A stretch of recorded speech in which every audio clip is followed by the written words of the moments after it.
Last 1 week నుంచి Instagram మొత్తం మీ ఒక క్యూట్గా ఒక బూతు తిట్టారు. సో అది అంటే అమ్మాయిలు బూతులు తిడితే ఎంత క్యూట్గా ఉంటుందా అన్నట్టు వైరల్ అయింది. సో అలా తిట్టడానికి రీజన్ ఏంటి? మీకు సిద్ధు జొన్నలగడ్డ గారికి ఏమైనా కాంట్రవర్షియల్ థింగ్స్ ఏమైనా జరిగినాయి? కాంట్రవర్సీ కావాలా నీకు? అయ్యే కాంట్రవర్సీ కావాలా? అలా కాదు సిద్ధు గారు, అసలు ఏమైంది? ప్రాబ్లం ఏంటి? సిద్ధు గారికి రాశి గారికి అసలు ప్రాబ్లం ఏం జరిగింది? చాలా ప్రాబ్లం లేదు, అస్సలు లేదు, ప్రాబ్లం లేదు. మరి మీరు అలా అనడానికి రీజన్? లేదు, ఫస్ట్లీ నాకు తెలియదు ఆ వర్డ్ ఒక బూతులని.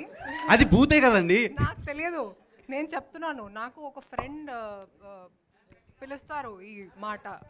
Okay. I thought it's like in a cute.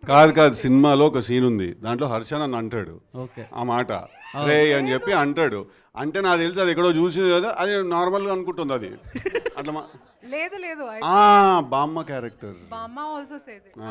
So I thought అది ఒక క్యూట్ వర్డ్ అది. సో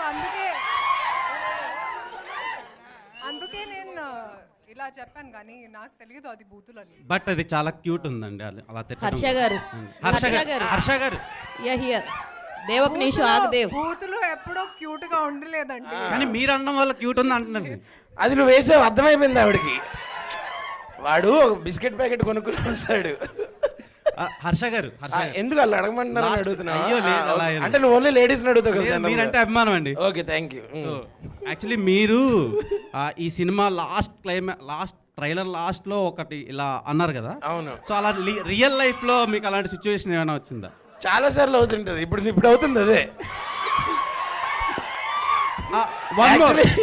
యాక్చువల్లీ కూర్చుని ఉన్నాను కానీ ఇప్పుడు అవుతుంది అదే. Last but not the least, okay, మీరు రాశి గారు మ్యాచింగ్ వేసుకొని వచ్చారు. సో సినిమాకి ఏమైనా ఇంటర్లింక్ ఉందా?